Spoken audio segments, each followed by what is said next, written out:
Hi, I'm Russell Palmer, and I'm one of the owners of Rittenhouse Needlepoint. Today, I'm going to show the very unorthodox way of doing the Basketweave stitch. I call it the Basketweave scoop.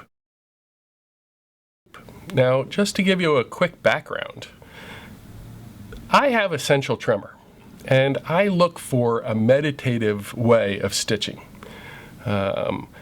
Essential tremor will give me shaking issues, and it's very, very hard for me to stitch with something I call the Pec and Pull Method, which is pushing the needle into the canvas and pulling it out on the back side, and then pushing the needle up from the back, pulling it up from the front.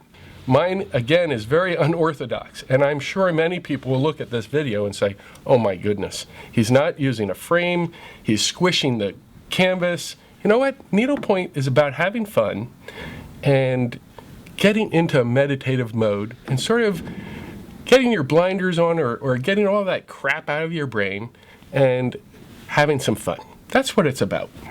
So now I'm going to show you how to mark the canvas so that you can better understand what the vertical and the horizontal path is.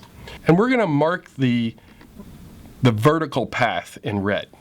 And we're going to mark all the vertical strands in a diagonal. And remember that it's the vertical on top. It's not the vertical going under, it's the vertical on top. So if you look closely, you can see the path that I've created in a red line straight down. We're going to be stitching over the red line. Now we're going to mark the horizontal path in black.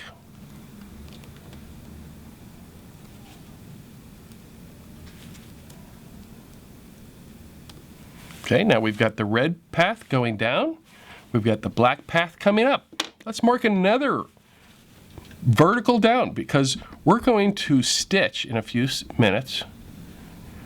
And marking your canvas helps you to understand the path that you're trying to create. Now, look closely again. We have 1, 2, 3, 4. We have 4 red paths coming down. We've got 1, 2, 3 black paths going up. VD, vertical down, horizontal up.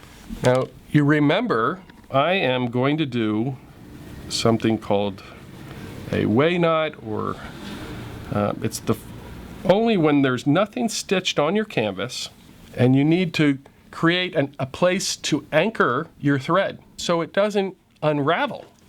You always, with a waist knot, you come in the front. This is the only time that you come into the front of the canvas. And you see, I want to cover the first vertical red stitch. Now, let's do some stitching. Peck and pull, you would, up and to the right, you'd go right into that hole, okay? And we'd pull it through. Now, the scoop method anticipates the hole that we would need to go, that we would come. We're never gonna work from the back. We're always working from the front. Now watch, we're coming up this hole, pulling the strand, the thread, then we're going up to the right, and we're anticipating where we need to come up. We're going to do it all in one motion. See, the needle is in a vertical path. We're going to pull it right through, all in one motion. Up and to the right. We're anticipating, we're going in the hole. Imagine that you're pulling the needle through, and then you're pecking up, you're coming up this hole. We're doing that in one motion. That creates a rhythmic, meditative stitch. Your needle isn't really bending, you're trying to bend the canvas to make it work. I do a little trick. I put my brand new canvas under my mattress overnight and it softens it up.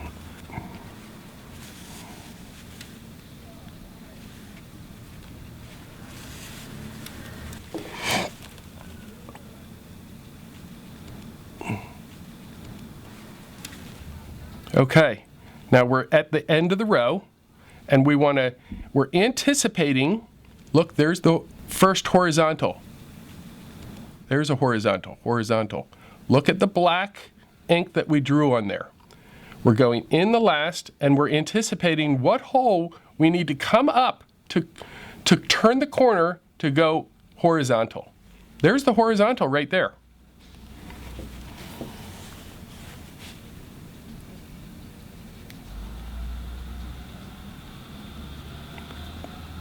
Again, the needle is now horizontal. We're looking at the horizontal markers that we made. We're going in, up and to the right. You're going to need to watch the video a couple of times, and then you're going to get it. So thanks very much for joining me with the Basketweave scoop stitch. You can visit us at 1737 Chestnut Street. That's the corner of 18th and Chestnut in Philadelphia, Pennsylvania, on the second floor. You have to ring a doorbell to get to our store. We have finishers on staff. That's very unique at a store. And we have painters on staff. So if you can't find something out there, or maybe you find something that's not exactly the way you want it, it can be modified. Or you can paint something from scratch.